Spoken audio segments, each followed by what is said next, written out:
Hello दोस्तों, exam warriors में आपका स्वागत है। दोस्तों, आज के वीडियो में हम साइंस और जनरल अवेयरनेस से संबंधित 75 क्वेश्चन को इस वीडियो में कवर करने वाले हैं।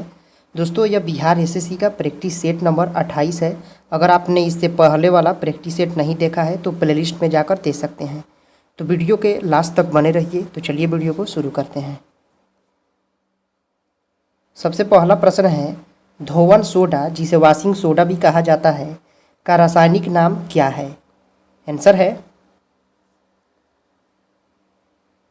ऑप्शन सी, सोडियम कार्बोनेट है धोवन सोडा का रासायनिक नाम। और खाने वाला सोडा जिसे बेकिंग सोडा भी कहा जाता है, बेकिंग सोडा, इसका रासायनिक नाम क्या होता है? तो ब से बेकिंग और ब से बाइकार्बोनेट, सोडियम बाइकार्बोनेट होता है खाने वाले का, और धोने वाले सोडा का सोडियम कार्बोनेट होता है। अगला है, विटामिन सी का रासायनिक नाम क्या है? आंसर है ऑप्शन बी, एस्कॉर्बिक एसिड है विटामिन सी का रासायनिक नाम एस्कॉर्बिक एसिड है। अगला देखते हैं, रतौंधी किस विटामिन के कमी से होता है? आंसर है ऑप्शन ए, विटामिन ए की कमी से रतौंधी होता है। अगला है, लाफिंग गैस का रासायनिक नाम क्या है?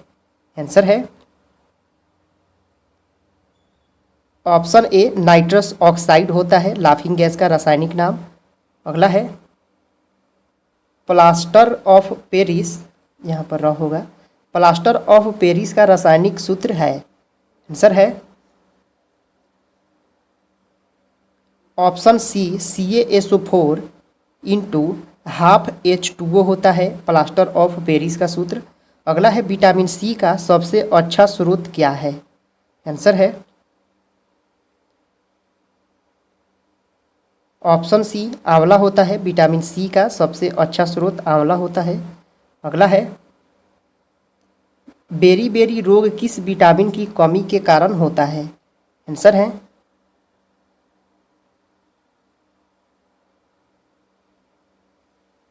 ऑप्शन सी, विटामिन B1 की कमी के कारण ही बेरी बेरी रोग होता है।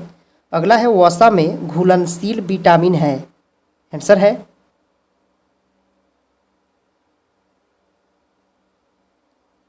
ऑप्शन डी, ये सभी हैं, विटामिन ए, के और डी और ई भी वसा में घुलनशील होता है, और बी और सी ये दोनों पानी में घुलनशील होते हैं। इसका दोस्तों सूत्र है एडेक, ADEK।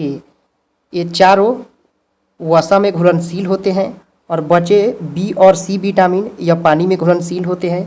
इसको याद रखिएगा। अगला है, जल में घुलनशील विटामिन है? आंसर है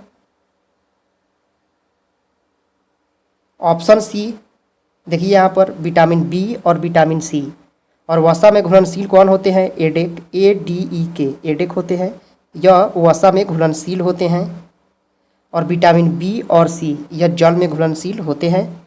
अगला है, विटामिन ए की कमी से कौन सा रोग होता है? आंसर है ऑप्शन बी, रतौंधी होता है विटामिन ए की कमी से। अगला है, विटामिन बी का रासायनिक नाम क्या है? आंसर है ऑप्शन बी, थायमीन नाम है विटामिन बी का रासायनिक नाम।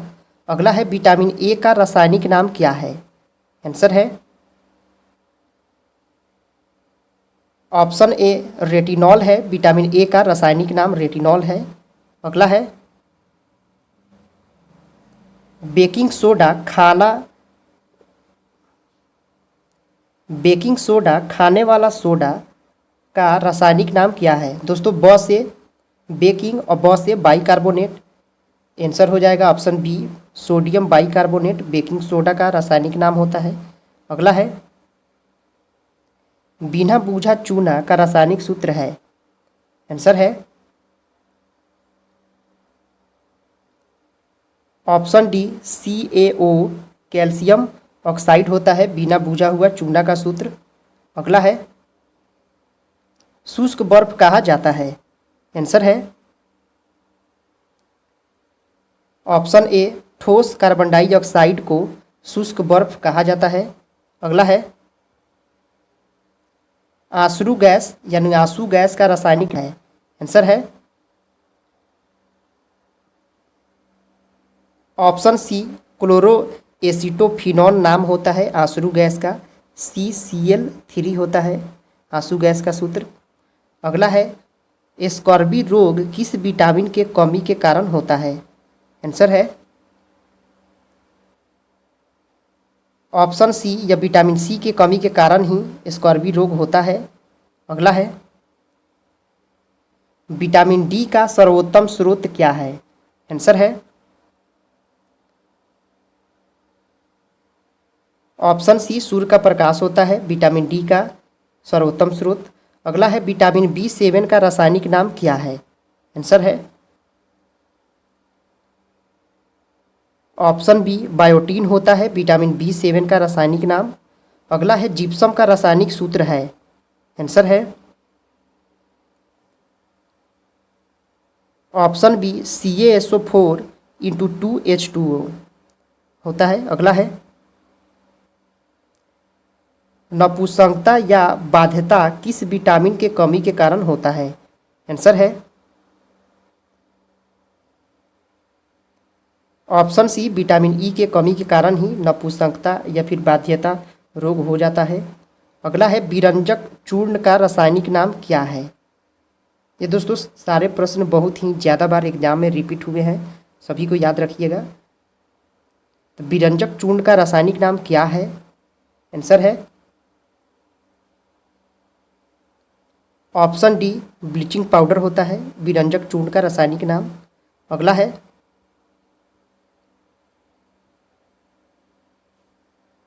साधारण नमक का रासायनिक नाम है? आंसर है ऑप्शन ए सोडियम क्लोराइड होता है साधारण नमक का रासायनिक नाम। अगला है विटामिन के का रासायनिक नाम क्या है? आंसर है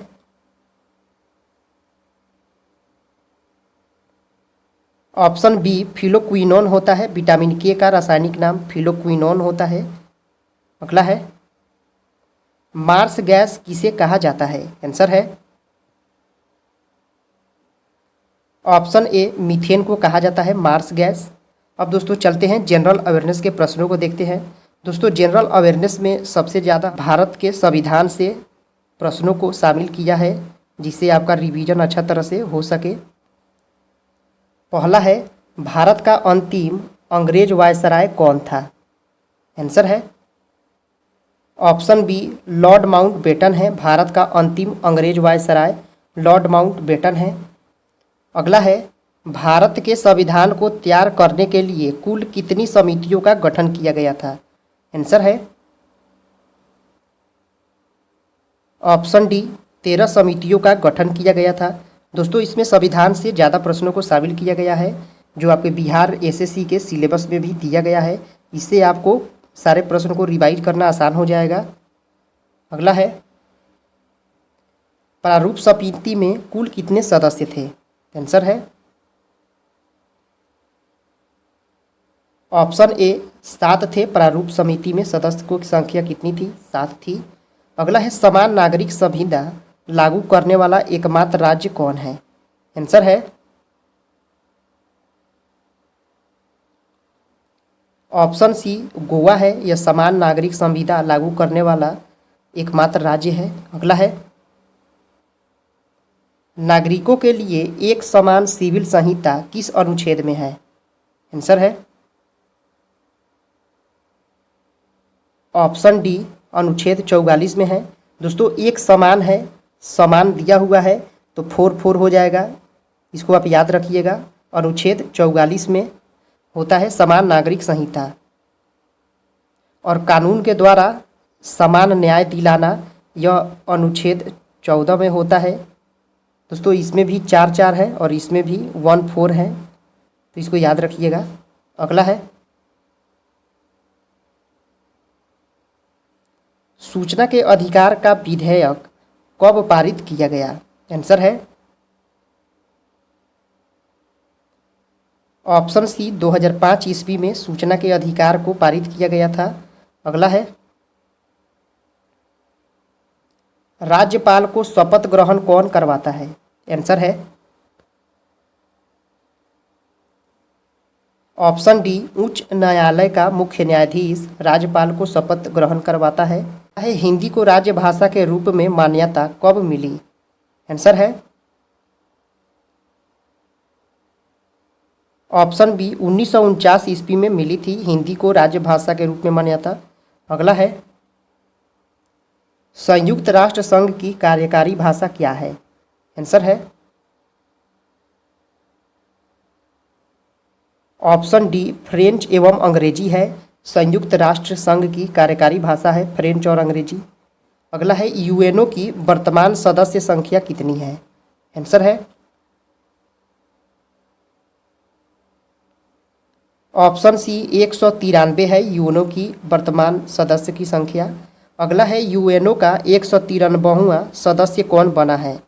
आंसर है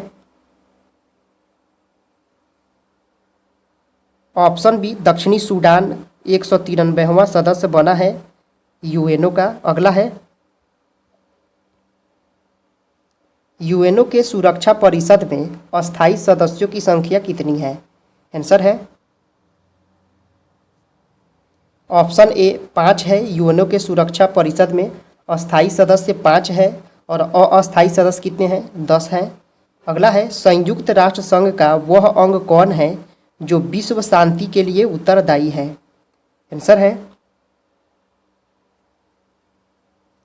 ऑप्शन सी, सुरक्षा परिषद है जो विश्व शांति के लिए उत्तरदायी है, सुरक्षा परिषद। अगला है, राष्ट्रपति शासन की अधिकतम अवधि कितनी होती है? आंसर है ऑप्शन सी, 3 साल तक अधिकतम अवधि रहती है। अगला है, उपराष्ट्रपति के चुनाव संबंधी मामलों का निपटारा कौन करता है? आंसर है ऑप्शन बी, सर्वोच्च न्यायालय करता है। उपराष्ट्रपति के चुनाव संबंधित मामलों का निपटारा सर्वोच्च न्यायालय करता है। अगला है, राज्यसभा का अध्यक्ष कौन होता है? आंसर है ऑप्शन बी, उपराष्ट्रपति होता है राज्यसभा का अध्यक्ष। अगला है, उपराष्ट्रपति के चुनाव में कौन भाग लेता है? आंसर है ऑप्शन सी, संसद के दोनों सदनों के सभी सदस्य भाग लेते हैं उपराष्ट्रपति के चुनाव में। अगला है, मंत्रिमंडल तथा राष्ट्रपति के बीच कड़ी का काम कौन करता है? आंसर है ऑप्शन डी, प्रधानमंत्री करता है। मंत्रिमंडल तथा राष्ट्रपति के बीच यह कड़ी का काम करता है प्रधानमंत्री। अगला है, मंत्रिपरिषद सामूहिक रूप से किसके प्रति उत्तरदायी होती है? आंसर है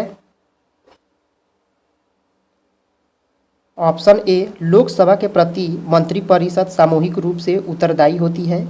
अगला है, यूएनओ में अटल बिहारी वाजपेयी ने पहली बार भाषण कब दिया था? आंसर है ऑप्शन डी, 1977 ईस्वी में यूएनओ में अटल बिहारी वाजपेयी ने भाषण दिया था पहली बार। अगला है, वह एकमात्र प्रधानमंत्री कौन हैं जिन्होंने एक भी दिन संसद का सामना नहीं किया था? आंसर है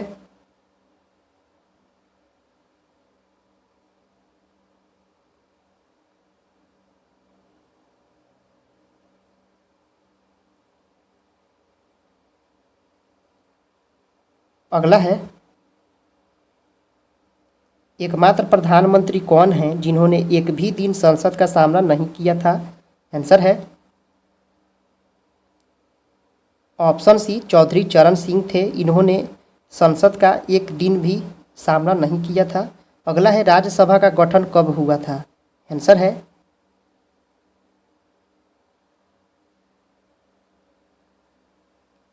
ऑप्शन ए, 3 अप्रैल 1952 को राज्यसभा का गठन हुआ था। 3 अप्रैल 1952 को। अगला है, लोकसभा का गठन कब हुआ था? आंसर है ऑप्शन डी, 6 मई 1952 को हुआ था लोकसभा का गठन। अगला है, संसद का निम्न सदन कहलाता है? आंसर है ऑप्शन ए, लोकसभा कहलाता है संसद का निम्न सदन। अगला है लोकसभा अध्यक्ष अपना त्यागपत्र किसको देता है? आंसर है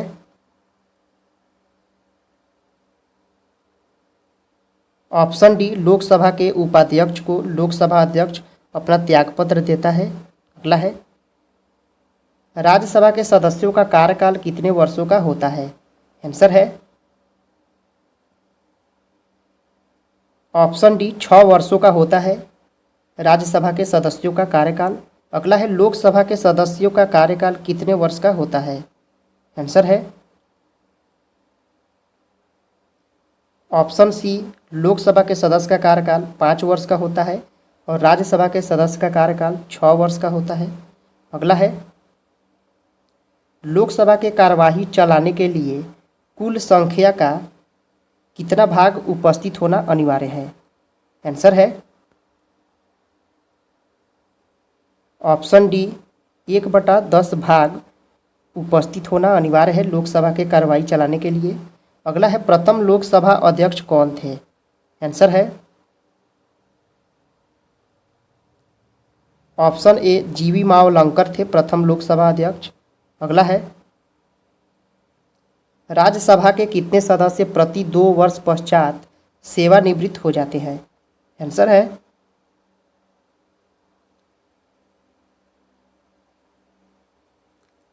ऑप्शन ए, 1/3 सदस्य सेवानिवृत्त हो जाते हैं राज्यसभा के। अगला है वित्त मंत्री द्वारा वार्षिक बजट कहाँ पेश किया जाता है? आंसर है ऑप्शन ए, यह लोकसभा में केवल पेश किया जाता है। वित्त मंत्री द्वारा वार्षिक बजट लोकसभा में पेश होता है। अगला है दंड संहिता की धारा 302 किससे संबंधित है? आंसर है ऑप्शन बी, यह हत्या से संबंधित है दंड संहिता की धारा 302। अगला है धन विधेयक को किस अनुच्छेद में परिभाषित किया गया है? आंसर है ऑप्शन सी, अनुच्छेद 110 से धन विधेयक को परिभाषित किया गया है। अगला है वित्त विधेयक को किस अनुच्छेद में परिभाषित किया गया है? आंसर है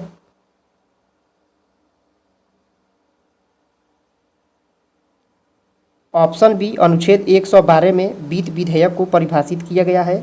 अगला है कोई विधेयक धन विधेयक है कि नहीं, इस पर अंतिम निर्णय किसका होता है? आंसर है ऑप्शन सी, लोकसभा के अध्यक्ष का ही अंतिम निर्णय होता है। अगला है धन विधेयक को राज्यसभा अपने पास कितने दिनों तक रख सकती है? आंसर है ऑप्शन ए, 14 दिन तक अपने पास रख सकती है धन विधेयक को राज्यसभा। अगला है राष्ट्रपति द्वारा राज्यसभा में कितने सदस्य मनोनीत किए जाते हैं? आंसर है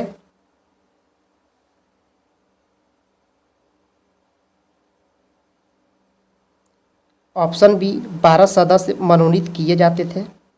राष्ट्रपति द्वारा राज्यसभा में 12 सदस्य मनोनीत किए जाते हैं। अगला है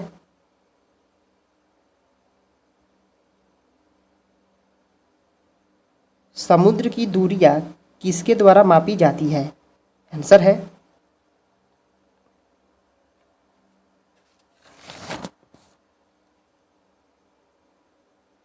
ऑप्शन बी, समुद्री मील के द्वारा समुद्र की दूरियां मापी जाती हैं। अगला है सबसे अधिक घनी आबादी वाला सार्क देश कौन है? आंसर है ऑप्शन ए, बांग्लादेश है। यह सबसे घनी आबादी वाला सार्क देश है बांग्लादेश। अगला है भारत का सबसे लंबा बांध कौन सा है? आंसर है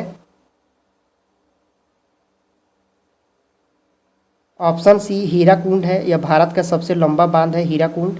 अगला है प्रशांत महासागर का चौराहा किसे कहा जाता है? आंसर है ऑप्शन सी, हवाई द्वीप को कहा जाता है प्रशांत महासागर का चौराहा। अगला है हरिकेन और टॉर्नेडो नामक चक्रवात कहाँ से चलती है? आंसर है ऑप्शन बी, यूएसए से चलती है यह हरिकेन और टॉर्नेडो नामक चक्रवात। अगला है विषुवत रेखा को कौन सी नदी 2 बार काटती है? आंसर है ऑप्शन ए कांगो नदी है, यह विषुवत रेखा को 2 बार काटती है कांगो नदी। अगला है सारगैसो सागर किस महासागर में स्थित है? आंसर है ऑप्शन सी अटलांटिक महासागर में स्थित है सारगैसो सागर। अगला है कर्क रेखा कितने राज्यों से होकर गुजरती है? आंसर है ऑप्शन बी यह 8 राज्यों से होकर गुजरती है कर्क रेखा। अगला है अंध महाद्वीप किसे कहा जाता है? आंसर है ऑप्शन डी अफ्रीका को कहा जाता है अंध महाद्वीप, अफ्रीका को। अगला है चाय की खेती के लिए कौन सी मिट्टी उपयुक्त होती है? आंसर है ऑप्शन बी लेटराइट मिट्टी उपयुक्त होती है चाय की खेती के लिए। अगला है सर्वाधिक चांदी उत्पादन करने वाला देश कौन है? आंसर है ऑप्शन डी मैक्सिको है, सर्वाधिक चांदी उत्पादन करने वाला देश है मैक्सिको। अगला है दक्षिण अमेरिका की सबसे लंबी नदी कौन सी है? आंसर है